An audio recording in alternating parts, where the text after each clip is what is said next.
Buenos días, hermanos. Dios les bendiga. Pues estamos aquí una vez más, un domingo más para glorificar a nuestro Padre. Y pues para que Él nos hable también a través de su palabra. Y Él nos transforme cada día a través de su palabra. Así que vamos a orar y poner este tiempo en las manos de nuestro Padre Celestial. Que sea Él quien obre, quien hable en esta hora. Padre Santo, te alabamos porque tú eres grande, tú eres glorioso, porque tú eres todopoderoso. Padre, Señor, sabemos que te hemos fallado y hemos pecado. Queremos pedirte, Padre, que prepares nuestros corazones en esta mañana. Pero necesitamos, Padre, que nos perdones y nos limpies. Y nos prepares, Señor, para la palabra que tú tienes para nosotros esta mañana. Límpianos, oh Señor, y perdónanos. Prepara nuestro corazón, pues, Padre, y edifícanos y háblanos por medio de tu palabra. Abre nuestros ojos, nuestros oídos espirituales. Y tú, Padre, nos transformes, nos edifiques a través de ella, como nuestro Señor prometió que Él edificaría a su iglesia. Y salva, Padre, a aquellos que no te conocen. Guárdanos de distracciones y ayúdenos a estar atentos a ti y a tu palabra. Te damos gracias, pues, Padre, y te pedimos todo en el nombre de tu Hijo amado Jesucristo. Amén. El título de esta predicación, como tienen en la pantalla, es Una iglesia ejemplar. No hay iglesias perfectas, pero sí hay iglesias ejemplares y correctas, dignas de imitar. En la Biblia vemos varias ejemplares y una de ellas es la iglesia primitiva, la primera iglesia que vamos a estar estudiando con la ayuda del Señor en esta mañana, en los versículos 12 hasta el 16. ¿Qué es lo que se necesita o qué tiene que poseer una iglesia para ser una iglesia ejemplar? ¿Cuáles son esas características que la identifican como una iglesia ejemplar? Y si nosotros pertenecemos a esta iglesia, nosotros debemos desear y anhelar ser ejemplo como iglesia para otras iglesias. Y al acercarnos y al estudiar esta mañana con la ayuda del Señor lo que es la iglesia primitiva, basada en este texto, vamos a ver 3 características que esta iglesia tenía. Y vamos a ver también 2 resultados que se estaban produciendo en esta iglesia. No quiere decir que no tenga más características esta iglesia, tiene muchas más. Solamente específicamente en el texto que nos toca estudiar esta mañana vamos a ver 3 características y 2 resultados que estaba teniendo esta iglesia. Y vamos a ver, hermanos, acerca de los resultados, cómo esta iglesia estaba impactando e influyendo en la comunidad y en la sociedad y en la ciudad. Y mientras estudiamos este texto, a la luz de 23 años como iglesia y a punto de cumplir, si Dios quiere, 24 años como iglesia, podamos evaluarnos en el texto y ver qué cosas de estas estamos haciendo, qué cosas de estas no estamos haciendo y qué cosas de estas podemos mejorar como iglesia. Así que vamos a verlo bajo 5 puntos en esta mañana, como tienen ahí en las pantallas. Vamos a ver primeramente el poder de la iglesia. En segundo lugar veremos la unidad de la iglesia. En tercer lugar miraremos la santidad de la iglesia. En cuarto lugar miraremos la alabanza de la iglesia. Y en quinto y último lugar miraremos el crecimiento de la iglesia. Así que vayamos al primero, por favor. A ver primeramente el poder de la iglesia. El poder de la iglesia. Y vamos a verlo esto en el versículo 12a. Y de ahí el autor hace un paréntesis a partir del versículo 12b hasta el 14. Y luego lo retoma en el 15 y 16. De manera que hemos unido el versículo 12a y de ahí nos vamos a brincar hasta el 15 y el 16 que están hablando de lo mismo. ¿De acuerdo? Versículo número 12. Dice así la palabra del Señor. Y por la mano de los apóstoles se hacían muchas señales y prodigios en el pueblo. Nos vamos al versículo 15, lo vamos a unir y ahorita regresaremos a los otros. Tanto que sacaban los enfermos a las calles y los ponían en camas y lechos, para que al pasar Pedro, a lo menos, su sombra cayese sobre alguno de ellos. Y aún de las ciudades vecinas, muchos venían a Jerusalén, trayendo enfermos y atormentados de espíritus inmundos, y todos eran sanados. Lucas aquí, hermanos, lo que va a hacer en estos versículos, en estos 5 versículos, del 12 al 16, es darnos un resumen de cómo la iglesia estaba viviendo. Y antes ya nos ha hablado de esto en el capítulo número 2, por favor. Capítulo número 2, versículo 43, por favor. Dice algo similar. Después del primer sermón que Pedro predica, donde se convierten alrededor de 3,000 personas, vean el versículo 43, por favor, del capítulo número 2. Dice así: y sobrevino temor a toda persona, y muchas maravillas y señales eran hechas por los apóstoles. Un versículo casi similar, muy parecido. Está hablando ahí, diciéndonos que por mano de los apóstoles, nos dice el versículo 12, se hacían muchas señales y prodigios en el pueblo. O sea, milagros de sanidades se estaban haciendo en el pueblo. Y noten que dice el texto, y por la mano de los apóstoles. Lo que esto nos está indicando es que Dios estaba obrando, como ya hemos visto anteriormente. Dios era el que estaba llevando a cabo estos milagros, pero Él utilizaba como instrumento a los apóstoles. Los utilizaba. Pero a final de cuentas el que sanaba era Dios. Recordemos en el capítulo número 3, que ya estuvimos estudiando acerca de la sanación de un hombre cojo, cómo Pedro y Juan sanaron a este hombre. Dios lo sanó por medio de los apóstoles. Pero Pedro dice unas palabras claras y específicas. En el nombre de Jesucristo de Nazaret, levántate y anda. Le está dando la gloria a Jesús, para que Jesús obre de acuerdo a su voluntad y lo sane, si es su voluntad. Y lo sanó. Entonces podemos ver que el texto nos indica que por mano de los apóstoles se hacían muchas señales y prodigios en el pueblo.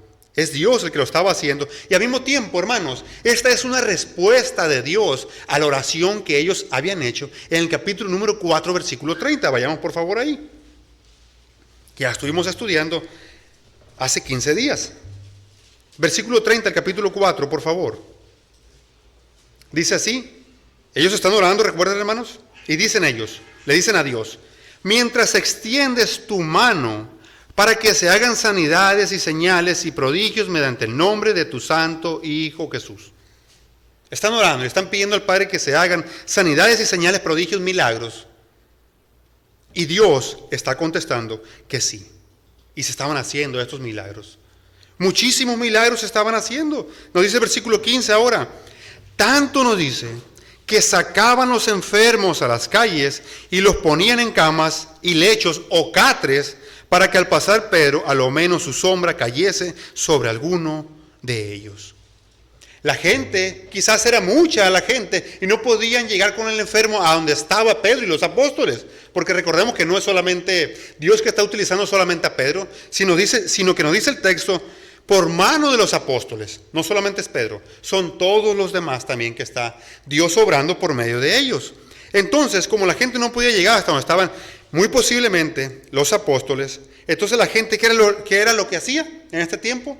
Sacaban a sus enfermos, a sus familiares, padres, hijos, hermanos, etcétera, y los ponían en las calles para que al pasar los apóstoles posiblemente los sanaran, se pararan y los sanaran, o si acaso, decían algunos, creían que Dios realmente estaba obrando a través de Pedro.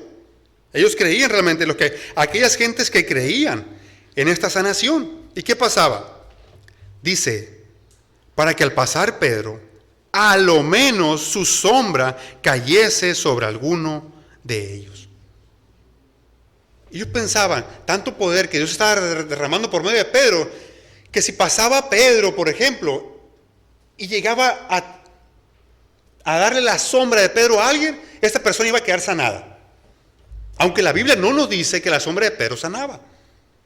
Pero la gente en su desespero confiaba tanto en que se podía hacer el milagro de sanación en alguien mientras le cubría la sombra de Pedro. Confiaba tanto la gente. Igualmente con el Señor. Vemos también en los evangelios que muchas veces, si acaso yo tocara su manto, yo quedaré sano. Y así se hizo con aquella mujer que tenía 12 años con un flujo de sangre. Así se hizo y la gente tenía esta creencia en este tiempo. Pero voy y digo, la Biblia no dice que la sombra de Pedro sanaba. Pero la gente creía eso, que Pedro tenía poder. Y ciertamente lo tenía porque Dios le había dado autoridad para sanar y echar fuera demonios, que eso lo vemos en el capítulo número 10 de Mateo, como ya estuvimos viendo antes, cuando Dios los encomendó y que los eligió como apóstoles. Pero ellos al mismo tiempo debemos notar algo, hermanos, que los apóstoles son los que Dios está utilizando para sanar, no es a toda la iglesia, es a los apóstoles. Esta era una iglesia, como dice un autor, que tenía apóstoles que sanaban. No que toda la iglesia sanaba, no, Dios le había dado estas demandas, este poder a los apóstoles. Sin embargo, podemos ver algo importante que esta iglesia tenía como ejemplo para nosotros. Esta iglesia, los apóstoles, dependían del poder de Dios para sanar personas. Ellos dependían del poder de Dios para hacer la obra. Y se había extendido esta fama no solamente en la ciudad de Jerusalén, porque recordemos que estamos en Jerusalén ahorita todavía. Se había extendido más allá todavía de Jerusalén. Nos dice el versículo 16. Y aún de las ciudades vecinas, muchos venían a Jerusalén trayendo enfermos y atormentados de espíritus inmundos. Y todos eran, ¿qué? Sanados. Todos eran sanados. Dios estaba haciendo una obra maravillosa aquí. Dios estaba desplegando su poder por medio de la iglesia primitiva. Pero ellos también al mismo tiempo sabían que la obra era de Dios y dependían entera y totalmente de Dios para hacer la obra de Dios.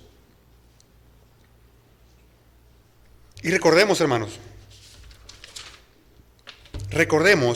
cuál es el propósito de los milagros. Ya lo estuvimos explicando anteriormente. El propósito de los milagros en este tiempo era para que se confirmara que estos hombres venían de parte de Dios a través de las señales y los milagros que ellos hacían. Se confirmaba que esta persona era un mensajero de Dios en ese tiempo. Hoy estas sanidades ya no las siguen haciendo hombres, ya hemos dicho también en un mensaje anterior. Quien dice tener don de sanidad, el don de milagros, es un falso maestro. Eso no es cierto.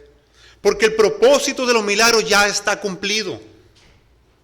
Ahora nosotros podemos saber quién viene de parte de Dios. ¿Por qué?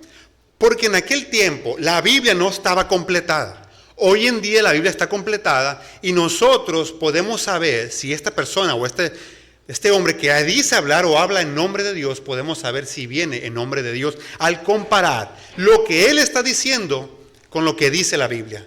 Y nosotros podemos saber si él viene de parte de Dios o no. Ahora, ¿eso significa que ya Dios ya no sigue sanando? No, Dios sigue sanando todavía. Como miramos ahorita el ejemplo con nuestra hermana. Dios sigue sanando. Pero eso es a través de las oraciones de sus hijos.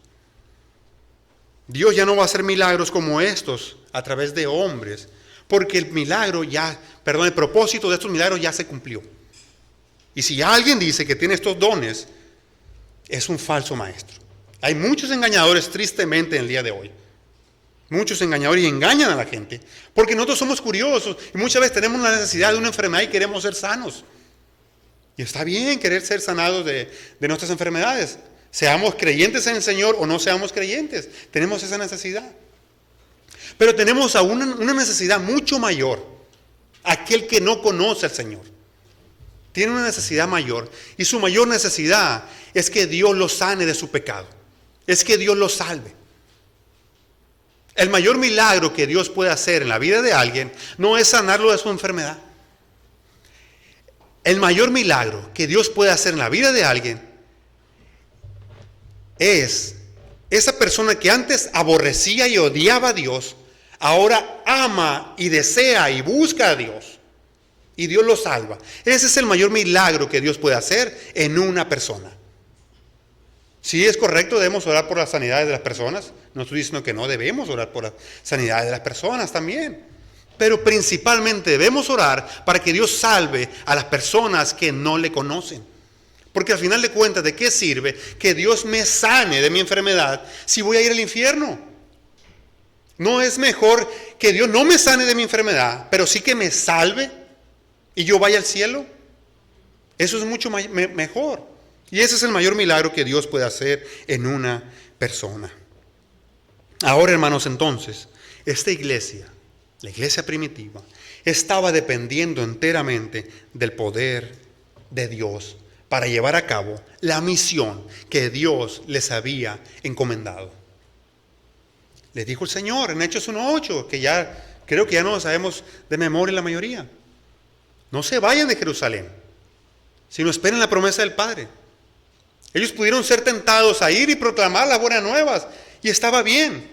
Pero el Señor les dijo, no vayan, esperen, para que reciban poder. Y una vez que hayan recibido poder, entonces vayan. Entonces el Señor les dice en Hechos 1:8, pero recibiréis poder cuando haya venido sobre vosotros el Espíritu Santo, y me seréis testigos en Jerusalén, Judea, Samaria y hasta lo último de la tierra. Ahora ellos estaban empoderados para hacer la obra del Señor, y la estaban haciendo a través del poder de Dios. Entonces, lo que esta iglesia nos está enseñando a nosotros es que nosotros, para llevar a cabo y hacer la obra del Señor, debemos depender totalmente del poder de Dios en nuestras vidas. Y no hacer la obra de Dios en nuestras fuerzas o porque creemos que somos muy inteligentes o muy sabios. No. Es en el poder del Espíritu Santo que debemos hacer la obra del Señor y no en nuestras fuerzas. Si esta iglesia se ha mantenido por más de 23 años, es porque el Señor la ha mantenido. Y no porque nosotros seamos muy inteligentes. Pero lo que nos enseña el pasaje, hoy repito, que debemos depender totalmente del Señor, totalmente del Espíritu Santo en oración. Padre, obra, Señor. Debemos rogarle al Señor para que Él sea el quien obre a final de cuentas. Y cuando dependemos de Él totalmente, hermanos, es seguro que Dios va a obrar como estaba obrando en la iglesia primitiva. ¿Qué dice el Señor en Juan 15:5? Que ya no lo sabemos de memoria. Yo soy la vid y ustedes los pámpanos o las ramas. Pegados a mí pueden llevar mucho fruto, porque separados de mí nada puedes hacer. Y lo repetimos y lo sabemos de memoria. Pero realmente a veces, hermanos, no lo creemos verdaderamente.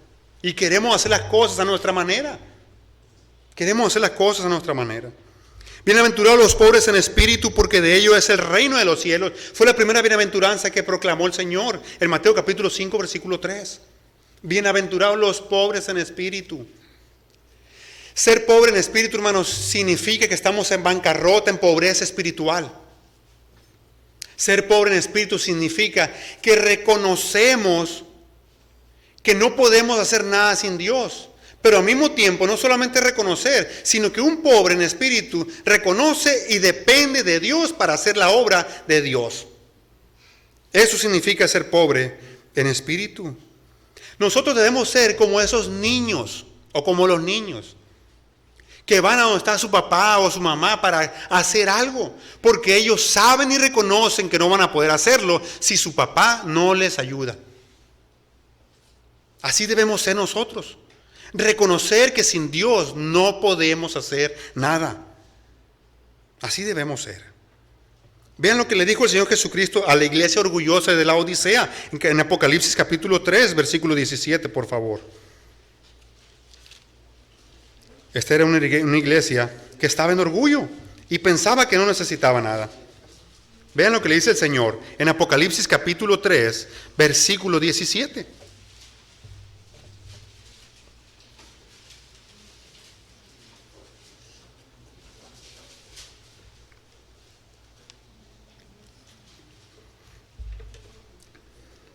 Versículo 17 de Apocalipsis 3 dice así: porque tú dices, yo soy rico. La iglesia de la Odisea está diciendo esto y el Señor la está reprendiendo. Y me he enriquecido y de ninguna cosa tengo necesidad. O sea, yo puedo solo. Y no sabes que tú eres un desventurado, miserable, pobre, ciego y desnudo. Tremenda la reprensión que le está haciendo el Señor a la iglesia de la Odisea. Y más adelantito le va a decir que se arrepienta de eso y dependa del Señor.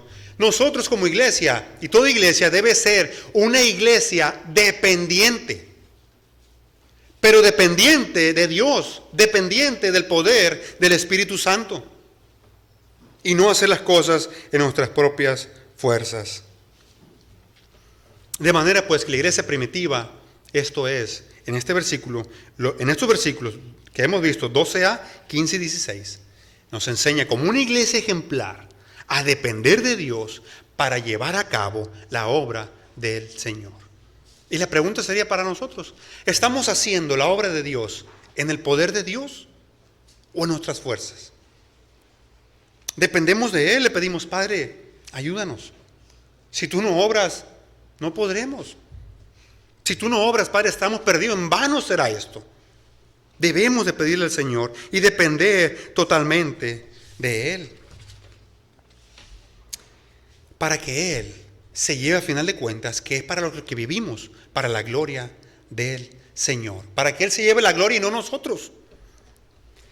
Pero esta iglesia no solamente dependía del poder de Dios, esta iglesia también estaba viviendo en unidad. Esta iglesia también estaba viviendo en unidad, lo cual nos lleva a nuestro segundo punto, la unidad de la iglesia. Versículo 12b, por favor. Capítulo 5, volvemos a Hechos. Capítulo 5 de Hechos, donde estamos. Versículo 12, parte B.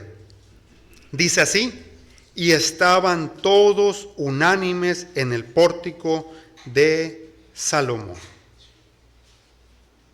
Anteriormente, estuvimos viendo la semana pasada, y en el capítulo 5, versículos de 1 al 11, estuvimos viendo cómo Ananías y Zafira pecaron en contra del Señor. El Espíritu Santo le mostró a Pedro que ellos habían pecado y no habían traído el dinero que ellos habían dicho que iban a dar. Agarraron de ahí y no lo entregaron totalmente de tal manera que pecaron. Y Pedro, en el poder del Espíritu Santo, viene y los reprende. Y Dios obra de tal manera, a causa de este pecado que se quiso introducir en la iglesia primitiva. Y Dios trajo juicio sobre ellos y les quitó la vida. Y eso pudo quizás haber traído división a la iglesia. ¿Qué hizo Dios? ¿Qué pasó aquí? Algunos pensando unas cosas, quizás murmurando, otros pensando otras dentro de esta congregación. Pero Dios, por medio de Lucas, recordemos que al que le está escribiendo originalmente es a Teófilo, le está diciendo, y a nosotros también, que no, aquí no hubo división. La iglesia siguió unida, siguió unánime. Y note que el texto nos dice que no unos pocos estaban unánimes, ni muchos. Todos estaban unánimes.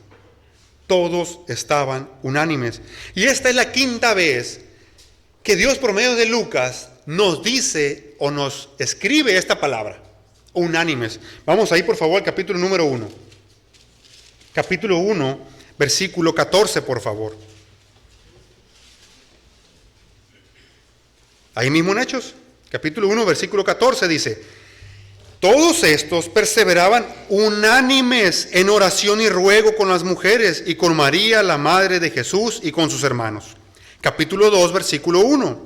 Cuando llegó el día de Pentecostés, estaban todos unánimes juntos. Capítulo 2, versículo 46, por favor. Y perseverando unánimes cada día en el templo y partiendo el pan en las casas, comían juntos con alegría y sencillez de corazón. Capítulo 4, por favor, versículo 24. Y ellos, habiendo oído, alzaron unánimes la voz a Dios y dijeron: soberano Señor, tú eres el Dios que hiciste el cielo y la tierra, el mar y todo lo que en ellos hay. Capítulo 5, donde estamos, versículo 12b. Y estaban todos unánimes en el pórtico de Salomón. Es obvio que Dios, por medio de Lucas, nos está enfatizando y nos está diciendo ¿Cómo estaba viviendo esta iglesia que estaba dominada, controlada totalmente por la unidad y no por la división? Esta palabra, unánime, significa de una misma mente, de un mismo pensar, de un mismo propósito, de común acuerdo, de una misma alma. Esta iglesia tenía apenas unos meses de nacida y estaba, sin embargo, era una iglesia madura espiritualmente hablando. Y es un ejemplo para nosotros de cómo debemos estar como iglesia, que es estar en unidad. Estar en unidad, hermanos, no es que todos estemos aquí reunidos juntos. Eso no es estar en unidad. Puede estar una familia comiendo y pueden estar comiendo juntos y separados por algún desacuerdo, alguna disputa, algún pleito, y sin embargo están juntos. Eso no es unidad, aunque lo incluye. Estar en unidad como iglesia, hermanos, significa estar unidos con un mismo propósito, con una misma forma de pensar, para glorificar a Dios juntos, a pesar de nuestros desacuerdos y diferencias que pueda haber. Eso es estar en unidad. Ahora, ¿por qué Dios nos llama a estar en unidad? ¿Por qué, hermanos? Porque Dios quiere que lo reflejemos. Él quiere que reflejemos la unidad que hay en la Trinidad, que es una de las cosas por las cuales oró nuestro Señor Jesucristo en Juan 17. Y vamos a ir para allá, por favor. Juan capítulo 17, versículo 20 al 23.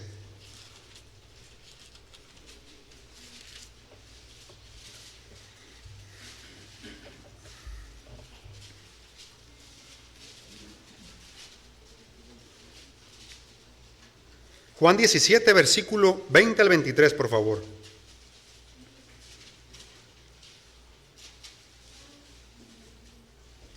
Dice así el Señor Jesucristo, quien está orando al Padre: mas no ruego solamente por estos, sino también por los que han de creer en mí por la palabra de ellos. Con un propósito. Ahí está el propósito del versículo 21. ¿Para qué? Para que todos sean uno, como tú, oh Padre, en mí y yo en ti, que también ellos sean uno en nosotros, para que el mundo crea que tú me enviaste. La gloria que me diste yo les he dado, para que sean uno, así como nosotros somos uno. Yo en ellos y tú en mí, para que sean perfectos en unidad, para que el mundo conozca que tú me enviaste y que los has amado a ellos, como también a mí me has amado. Tan importante es la unidad de la iglesia que el Señor está orando por nuestra unidad, no solamente por la de nosotros, sino por la de toda la iglesia universal. Está orando por la unidad de la iglesia y porque sabe también que el enemigo la va a atacar. Sabe también que el enemigo la va a atacar. Y hay varios propósitos por los cuales Cristo está orando aquí, por la unidad. Propósitos. Y cuando decimos los propósitos, esa palabrita que aparece para, nos revela el propósito. El versículo 21 nos dice, una vez más, para que todos sean uno como tú, oh Padre en mí y yo en ti, que también ellos sean uno en nosotros. O sea, Cristo quiere que seamos uno, ¿para qué? Para que reflejemos la unidad que hay en la Trinidad, como ya hemos dicho. Ahí está el propósito primeramente o principal. El otro propósito lo da al final del versículo 21 que no he leído, que dice, la parte final, después del punto y coma, para que el mundo crea que tú me enviaste. Versículo 23 dice, yo en ellos y tú en mí, para que sean perfectos en unidad. Y otra vez nos dice, para que el mundo conozca que tú me enviaste y que los has amado a ellos, como también a mí me has amado. Cristo en el versículo 23 está orando para que nosotros seamos perfectos en unidad. Pero esta perfección no la vamos a alcanzar aquí porque nadie es perfecto. Esa perfección la vamos a alcanzar cuando estemos en el cielo. Pero hay un propósito también que nos falta todavía ver aquí mismo, en el cual nos vamos a detener un poquito más y que es de suprema importancia. Nos dice la parte final del versículo 21 y versículo 23 que he leído, si notarán, Dice, para que el mundo crea que tú me enviaste. ¿Para qué Cristo está orando por nuestra unidad? ¿Para qué Cristo quiere que nosotros estemos en unidad? Para que el mundo vea la unidad en nosotros y crea en Cristo. Por implicación, lo que Cristo está diciendo aquí es que si el mundo incrédulo no ve unidad en la iglesia, no va a creer en Cristo. Si el mundo incrédulo, vuelvo y repito, no ve unidad, armonía entre los hermanos, no creerán.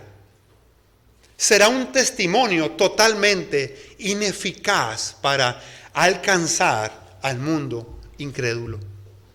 He de ahí la importancia de estar en unidad como iglesia. Padre, que estén en unidad para que el mundo crea, está diciendo Cristo. Ahí nos está diciendo el propósito por el cual Cristo, uno de los propósitos por el cual Cristo quiere que estemos en unidad. Y eso es para que tengamos buen testimonio para con los incrédulos y crean entonces en Cristo.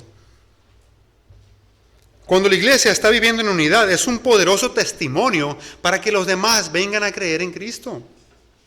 Pero si la iglesia no vive en unidad, sino en división, pleitos, contiendas, rivalidades, obviamente la gente no creerá en Jesús y no querrán venir a Cristo.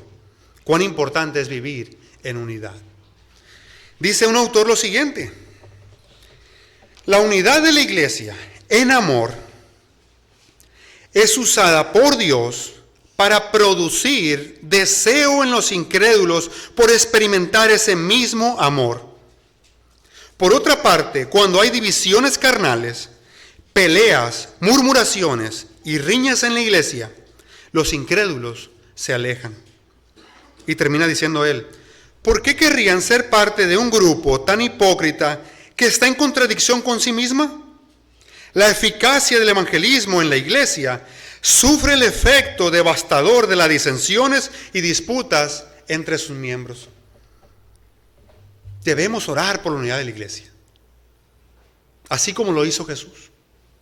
Y debemos buscar guardar la unidad de la iglesia, como de hecho le rogó Pablo a los corintios y a los efesios. Vamos a ir a 1 Corintios capítulo 1, versículo 10, por favor. 1 Corintios capítulo 1. En esta iglesia había divisiones y Dios tiene que hablarles a ellos. 1 Corintios capítulo 1, versículo 10, por favor. Vean el ruego que Dios le va a hacer a esta iglesia. Os ruego pues, hermanos, por el nombre de nuestro Señor Jesucristo, que habléis todos una misma cosa y que no haya entre vosotros divisiones, sino que estéis perfectamente unidos en una misma mente y en un mismo parecer. Dice Dios: yo no les ruego por ustedes, les ruego por el nombre del Señor Jesucristo, por aquel que los salvó a ustedes, por el nombre de Él, que vivan en unidad. Efesios capítulo 4, hermanos, por favor.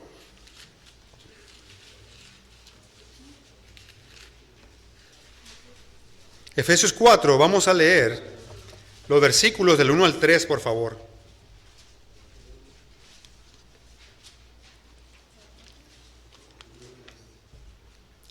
Como ya sabemos, en los capítulos del 1 al 3, Pablo está hablando de la gran salvación que Dios nos ha dado, de que éramos pecadores y merecíamos el infierno, todos. Y ahora que Dios nos ha salvado, dice él que hay una manera digna que debemos vivir para el Señor. Y dice en el capítulo 4, versículo 1: yo pues, preso en el Señor, os ruego que andéis como es digno de la vocación con que fuiste llamados. ¿Cómo es un andar digno? ¿Cómo es una vida digna para Dios? Que anden con toda humildad y mansedumbre, soportándoos con paciencia los unos a los otros en amor. Solícitos, esta palabra solícito significa prontos, esforzados, rápidos en guardar la unidad del Espíritu en el vínculo de la paz. ¿Queremos vivir de una manera digna delante del Señor por la salvación que nos ha dado?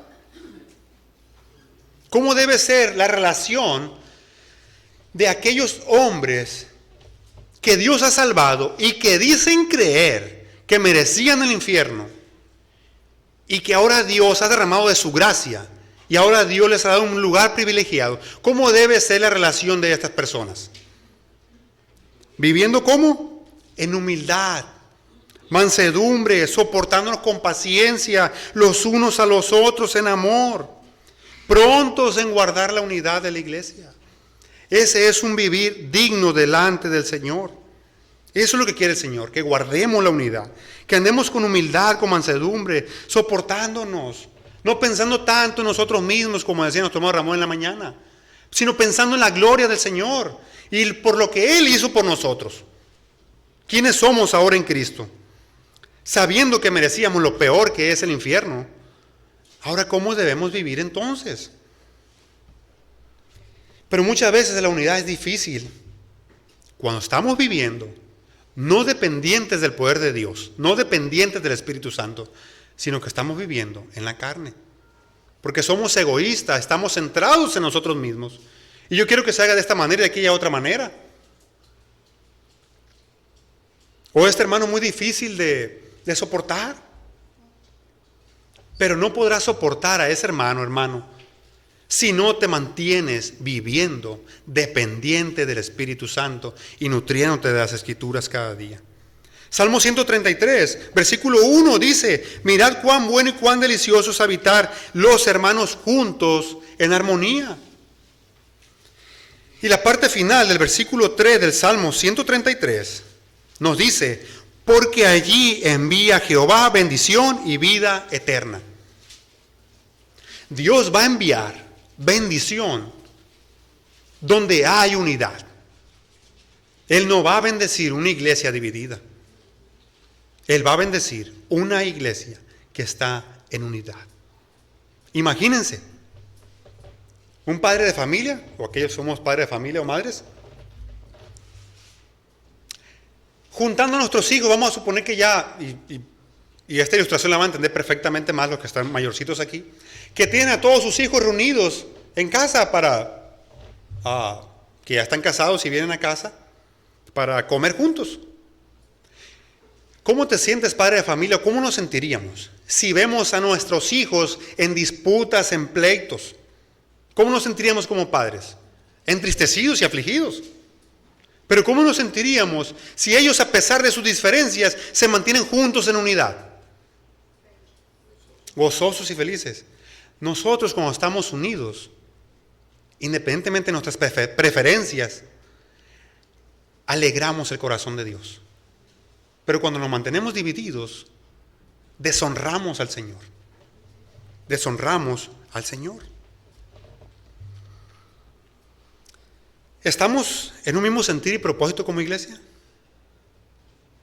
¿Estamos cuidando y guardando la unidad de la iglesia? La gente ve en nosotros unidad o división. ¿Qué es lo que la gente ve en nosotros? La unidad era evidente en esta iglesia ejemplar que es la iglesia primitiva, como ya hemos dicho. Era evidente para las demás personas. Entonces, hermanos, debemos vivir en unidad. Entonces hemos visto hasta aquí el poder de Dios, el poder de la iglesia. En segundo lugar, hemos visto la unidad de la iglesia. Y veamos ahora la tercera característica que tenía esta iglesia, que es la santidad. Esta iglesia vivía en santidad. Versículo 13a, por favor. De los demás, nos dice Dios, ninguno se atrevía a juntarse con ellos. Hasta ahí. De los demás, ninguno se atrevía a juntarse con ellos. De los demás está haciendo alusión a los incrédulos, porque ya hemos visto que todos estaban unánimes, se refiere a los creyentes. Los creyentes todos estaban juntos en unidad. Los demás, aunque los veían, los incrédulos no se atrevían, nos dice el texto, a juntarse con ellos. Aunque miraban la unidad y la armonía de la iglesia, no se atrevían a juntarse con ellos. Y podemos preguntarle al texto o a Lucas, ¿por qué razón no se atrevían a juntarse? Bueno, muy seguramente, porque Dios había traído juicio sobre Ananías y Zafira, y nos dice el versículo número 11 del mismo capítulo 5, Y vino gran temor sobre toda la iglesia y sobre todos los que oyeron estas cosas. Sobrevino un gran temor. Posiblemente y seguramente llegó oído de ellos lo que Dios había hecho en esta iglesia y lo que estaba pasando en esta iglesia y cómo debía vivir en esta iglesia. El diablo ciertamente quiso manchar la obra de Dios, quiso traer pecado a la iglesia. Pero Dios actuó rápidamente y santificó a su iglesia, quitándole la vida a estos hombres que quisieron traer pecado a la iglesia. Dios le quitó la vida y posiblemente ellos habían escuchado y estaban atemorizados y no se animaban a juntarse con ellos. De hecho, el Señor está trabajando en su iglesia para al final de los tiempos presentársela como una iglesia gloriosa y sin mancha, una iglesia santa. Vamos a ir por favor a Efesios capítulo 5. Efesios, que es un pasaje muy conocido.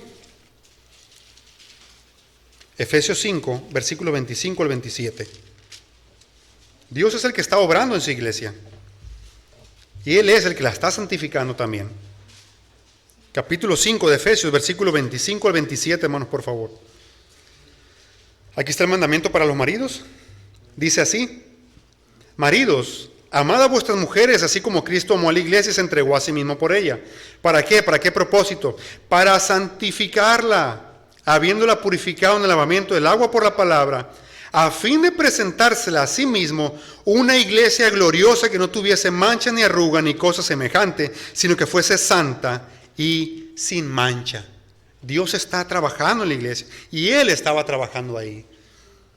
Dios quiere que su iglesia sea santa. De hecho, el Señor Jesucristo en Juan 17 también nos estaba orando por la santidad de la iglesia. Juan 17, versículo 17, el Señor estaba pidiendo y le dijo al Padre: santifícalos en tu verdad, porque tu palabra es verdad. Eso es lo que dijo el Señor. Ese es el llamado de Dios para nosotros, para su iglesia. Que seamos santos, pues la voluntad de Dios es vuestra santificación. Nos dice 1 de Tesalonicenses capítulo 4, versículo 3. Seguid la paz con todos y la santidad, sin la cual nadie verá al Señor. Hebreos 12, versículo 14. Primera de Pedro, capítulo 1, versículo 14 al 16, nos dice: como hijos obedientes, no os conforméis a los deseos que antes tenías estando en vuestra ignorancia, sino como aquel que os llamó es santo, sed también vosotros santos en toda vuestra manera de vivir, porque escrito está: sed santos porque yo soy santo. ¿Por qué quiere Dios que seamos santos? Porque Él es santo. Y si Él nos ha llamado, nosotros somos sus representantes y debemos vivir como Dios, en santidad, apartándonos del pecado. Dios no quiere que tratemos el pecado a la ligera. De hecho, Él lo demostró con Ananías y Zafira. No quiere que lo tomemos a la ligera. Quiere que nosotros lo tratemos realmente como es, tanto personalmente y como iglesia. Quiere que lo tratemos así igual. Dice un autor: la iglesia que debe alcanzar al mundo debe ser santa, debe ser una iglesia que trate con el pecado. Aún Dios puede intervenir directamente en la vida de los cristianos pecadores, pero Él ha dejado la responsabilidad de disciplinar a los creyentes que viven en pecado a su iglesia. Él ha dejado esa responsabilidad. Dios nos manda a confrontar el pecado en la iglesia porque Él quiere una iglesia santa. Vamos a ir a Mateo capítulo 18, por favor. Un texto igualmente muy conocido, Mateo 18, versículo 15 hasta el 17.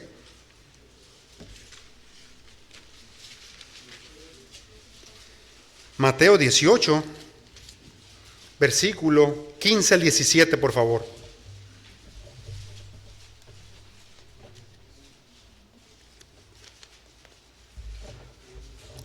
Por tanto, si tu hermano peca contra ti, ve y repréndelo estando tú y él solos. Si te oyere, has ganado a tu hermano.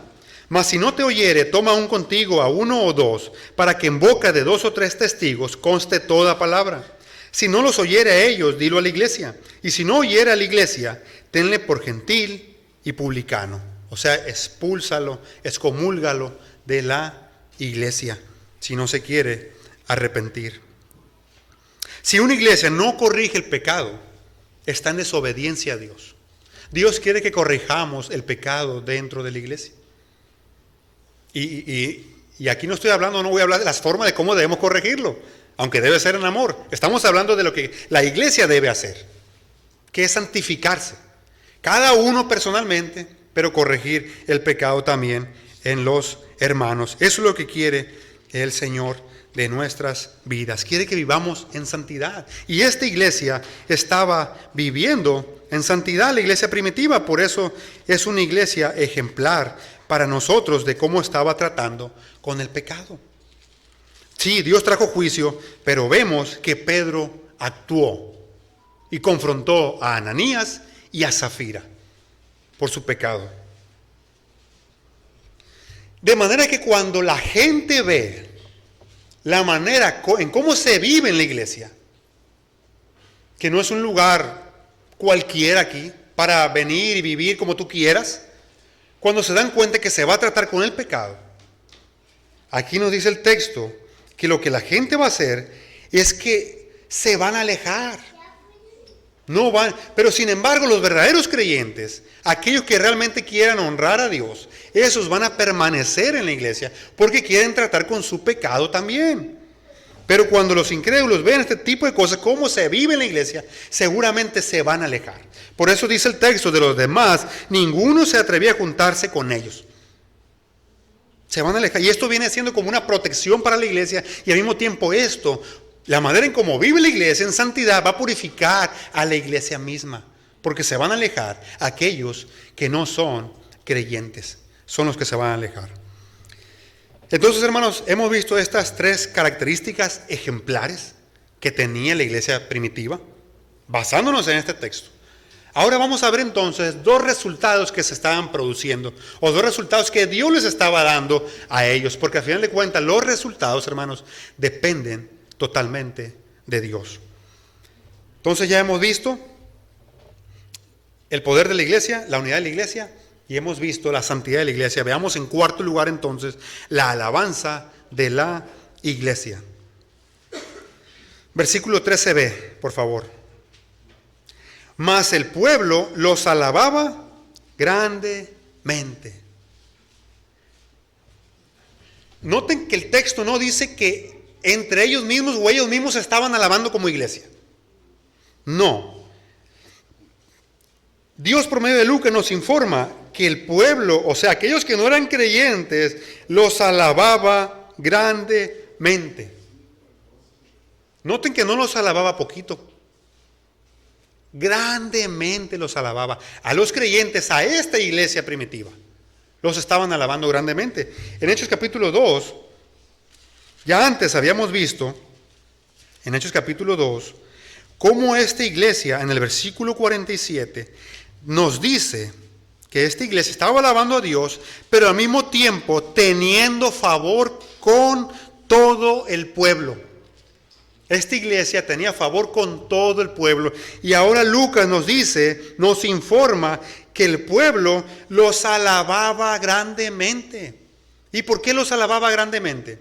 Por su forma de vivir.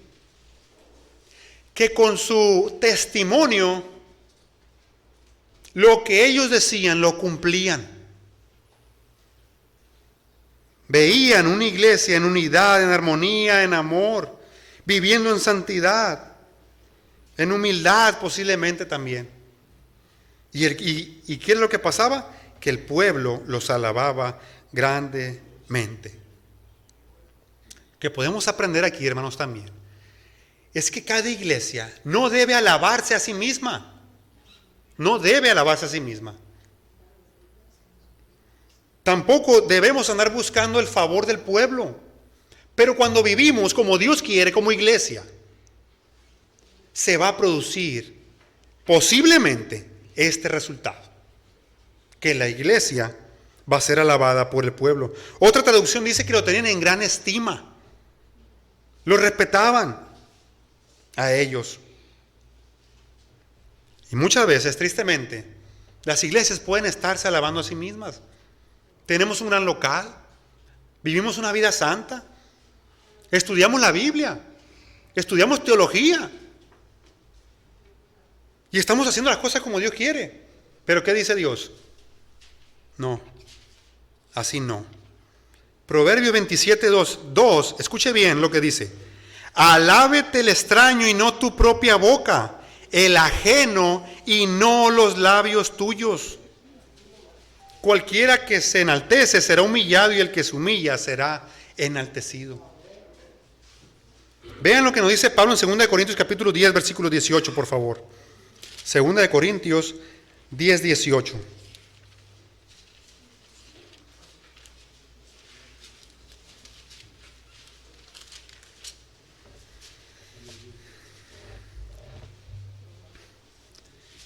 Nos dice, porque no es aprobado, hermanos, el que se alaba a sí mismo, sino aquel a quien Dios alaba. Y Dios estaba alabando a esta iglesia por medio, usando a los incrédulos, porque estaban viviendo como Dios quería que vivieran. Ahí enseguidita, 2 Corintios capítulo 12, versículo 11.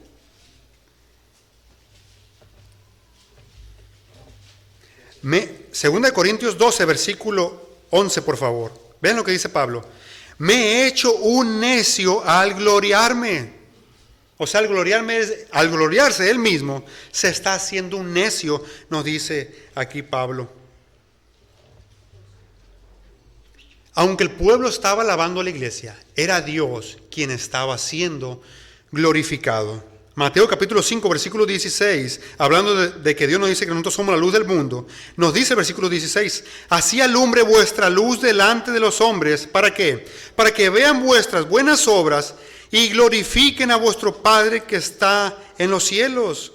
Primera de Pedro capítulo 2, versículo 12 nos dice, manteniendo buena vuestra manera de vivir entre los gentiles, para que en lo que murmuran de vosotros como de malhechores, glorifiquen a Dios en el día de la visitación, al considerar vuestras buenas obras.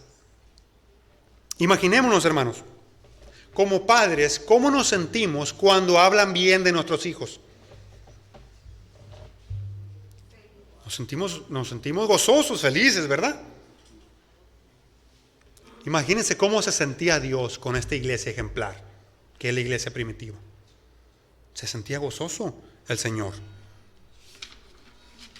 Ellos estaban alegrando el corazón del Señor y el pueblo los alababa grandemente. Ahora, hermanos, ¿y qué de nosotros? ¿Qué dirá la gente de nosotros? Aquí en el vecindario, ¿qué dirán de nosotros? ¿Nos alabarán? ¿O el nombre del Señor es deshonrado por causa de nosotros? ¿Qué concepto tiene Mochis de Iglesia Bíblica Piedra Angular? ¿Qué impresión se llevan de nosotros las personas que nos visitan? ¿Somos una iglesia que alegramos el corazón de Dios o entristecemos el corazón de Dios? Y obviamente, hermanos, una iglesia ejemplar como la iglesia primitiva estaba impactando e influyendo en la comunidad a tal grado que el pueblo los alababa grandemente. Y no solo eso, había otro resultado, que esto nos lleva al quinto y último punto, el crecimiento de la iglesia. Versículo 14, por favor. Y los que creían en el Señor aumentaban más, gran número así de hombres como de mujeres. Hechos capítulo 2, versículo 47 nos dice también que el Señor añadía a la iglesia a los que habían de ser salvos. Es el Señor quien añade a la iglesia a los que han de ser salvos. Él es el Señor, Él los añade. Y nos dice que esta iglesia estaba creciendo en número. Los que creían en el Señor aumentaban más, gran número, así de hombres como de mujeres. Recordemos que Lucas, primeramente, en el capítulo 2, nos dice que se convirtieron 3,000, más los 120 que estaban reunidos, era un promedio de alrededor de 3,000, pasado de 3,000. Luego en el capítulo 4, versículo 4, nos dice que ya eran como 5,000 hombres, aumenta. Y luego aquí ya Lucas pierde la cuenta. Y de hecho la Biblia de las Américas nos dice que multitudes de hombres y de mujeres se añadían a la iglesia. Los que creían en el Señor. Una iglesia crece en número, no cuando las sillas se llenan. Es cuando Dios trae a los elegidos, ahí la iglesia crece. Ahí es cuando la iglesia crece, que era lo que estaba sucediendo aquí, hermanos. Que los que creían en el Señor, o sea, los elegidos, Dios los traía. Ahora, Dios es soberano y Él los trae. Pero eso no elimina la responsabilidad que tenemos de ir y ser testigos. El Señor no dijo, esperen a que lleguen, yo los voy a traer. No, no dijo eso. Él dijo en el capítulo 28 de Mateo, id y haced discípulos. O sea, id, vayan. Capítulo número 16 de Marcos, id y predicar el evangelio a toda criatura. De manera que nuestra responsabilidad, o lo que nosotros debemos hacer, no es esperar a que lleguen, es ir. Nosotros tenemos que ir por ellos. Sí, el Señor los va a traer, pero eso no elimina nuestra responsabilidad que tenemos cada uno de nosotros. Debemos ir por ellos. Aunque claramente debemos desear que esta iglesia se llene. ¿Para qué? ¿Para nuestra gloria? No, para la gloria del Señor y para que cada día más el Señor traiga a los elegidos y glorifiquen a Dios. Para la gloria de Dios debemos desear eso. Pero eso al final de cuentas no debe ser tampoco nuestra meta. Tampoco debe ser nuestra meta eso. El Señor es el que está obrando y edificando a su iglesia. Como Él lo dice en Mateo capítulo 16, versículo 18. Y yo también te digo que tú eres Pedro y sobre esta roca edificaré mi iglesia y las puertas del Hades o el poder de la muerte no prevalecerán contra ella. Nada ni nadie podrá detener el crecimiento de la iglesia. El Señor Jesucristo dijo también en Mateo capítulo 28, toda autoridad me ha sido dada en el cielo y en la tierra. Vayan y hagan discípulos. Ahí es cuando la iglesia crece. La iglesia no crece, vuelvo y repito, cuando las sillas se llenan, sino cuando Dios trae a los creyentes a salvación. Nosotros debemos ir por ellos, debemos ir y buscarlos, así como nos muestra, y debemos seguir el ejemplo de Cristo, que nos dijo en Lucas capítulo 19, versículo 10, porque el Hijo del Hombre vino, o sea, del cielo, a buscar y a salvar lo que se había perdido. Él vino a hacer eso. Pero también podemos ver aquí, hermanos, y dice un estudioso del idioma original, que también aquí la palabra permite que se hable del crecimiento espiritual. Es obviamente que esta iglesia está madura, está creciendo espiritualmente. Eso es obvio también, no solamente en número. Pero ¿qué es el crecimiento espiritual? El crecimiento espiritual, mis hermanos, es algo, en nuestra meta, es algo que debemos buscar. No crecer tanto como iglesia en número, sino espiritualmente.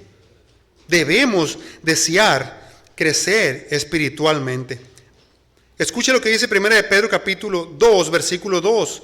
Desead como niños recién nacidos la leche espiritual no adulterada, para que por ella crezcáis para salvación.